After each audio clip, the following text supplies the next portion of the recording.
I got this box of parts for my drip irrigation system. There's hundreds of parts in here and it looks really overwhelming. It's not. It's really easy to do, and I'm going to show you how to do it today on the Everyday Man. The first thing you want to do is go online and print out a copy of this. This is your hose bib system item checklist. Now they give you this online to make sure you buy every single part you need, going from your water spout all the way to the tubing. So you see I have it lined up here. The first is your timer.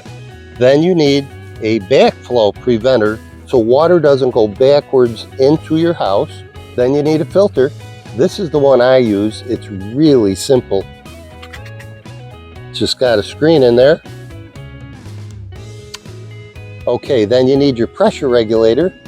I have 25 PSI, which is what they recommend, because coming out of our hose could be up to 60, and that's too much for this system. And then finally, you've got a connector, which connects your hose.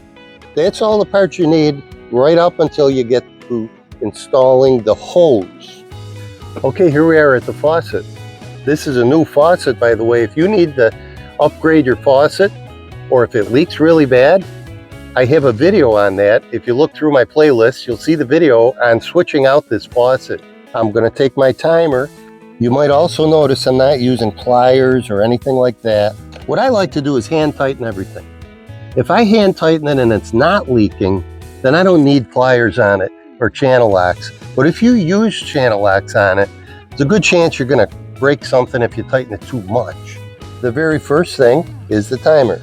The next is the backflow. And again, this simply stops any water from going backwards into the system that you don't want. This is plastic on plastic. I don't have to tell you how easy you can break that, right? All right, that feels good to me. Next, we're going to put the water filter in.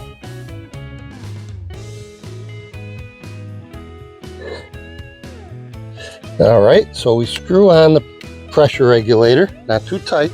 The natural curl of the hose is going exactly the way I want it, because I'm going to put this on at a right angle. You can put it on right till it catches like that. Drop it, of course. And now you want to push this on that much. So that is the hose is only on to this edge.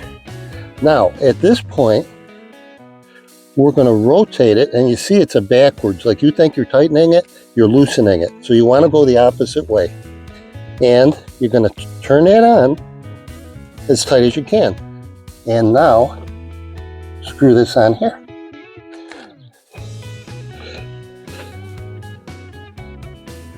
Now it's time to lay out the main water line. This is 1/2-inch poly tubing.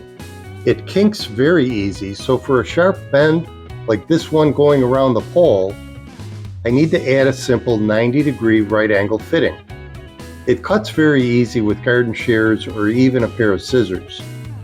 All the fittings for the drip irrigation system press together by hand, and they won't pull apart even under water pressure. So here's where the plants are. You can see down the line. I'm going to cut it about here.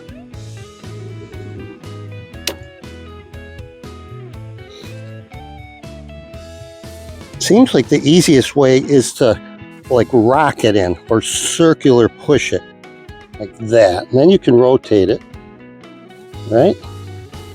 Same thing. Now as this sits out here, boy, that went in really nice. Okay, so there's the opening. Now we have to get another line. All right, I dragged that through. Now I'm just gonna push it on. I'm running the 1/2-inch tubing along the sides of the vegetable plants. I want to keep it out of the way of my rototiller when I weed the garden in the future. I stake the tubing down every few feet to keep it from moving around. Here's a closer view of how to attach the fitting to the 1/2-inch tubing. Pushing it with a rocking motion seems to be the easiest way.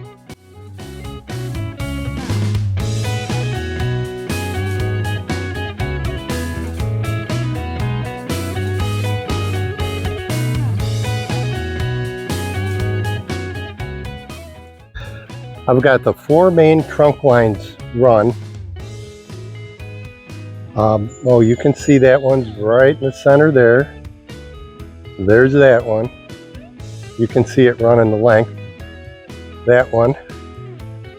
And then this one I ran down the center. So I elbowed it at the end, I put a stake in the ground, and I ran it right down there. This is 100 feet of line. And again, that's going right over to here.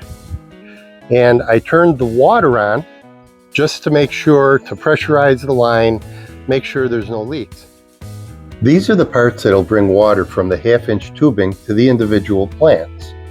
The tubing comes in 50 or 100-foot rolls. The stakes are used to hold the tubing securely to the ground. Straight 90-degree angle and T-shaped connectors are used to direct the tubing, and the emitters distribute water in either 1/2 or 1 gallon per hour measurements. The mini sprinklers can distribute the water in an 8-directional fan shape. One way to do this now is to estimate how much you need. I can go directly from here to the stem, or I can go off a little bit to the stem. So if I estimate that, it's about there. Punch your hole in it, and it pops in really nice.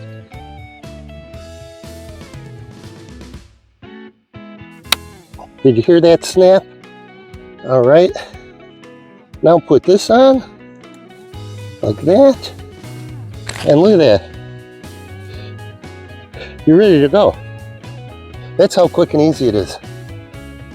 All right, that one's dripping out nicely. That one too. Look at that ground is just soaking it up. I want to use the same system to water my flowering baskets. Really easy. All we're going to do is tap into that main line. So we're going to pop it right here.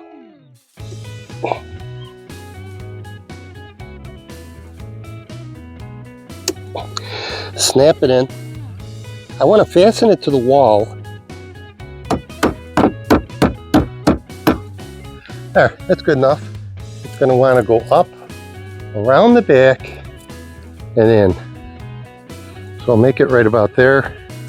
Now we can put the sprinkler on it.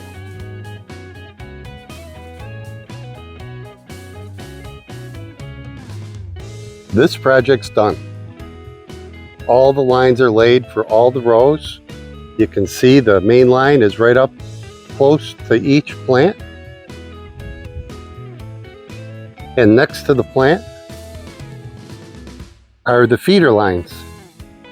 In addition to that, we've got our flower baskets hooked up to the same water line, so they're never going to have to be watered by hand. Every day they'll be watered. What do you think? This garden's going pretty darn good, isn't it?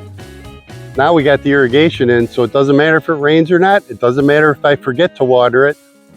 And I won't water it too much or too little because it's automatic now. That's the best part about it. I hope you enjoyed this video. I enjoyed making it, as I always do. So thanks for watching. And this is the Everyday Man saying, we'll see you next time.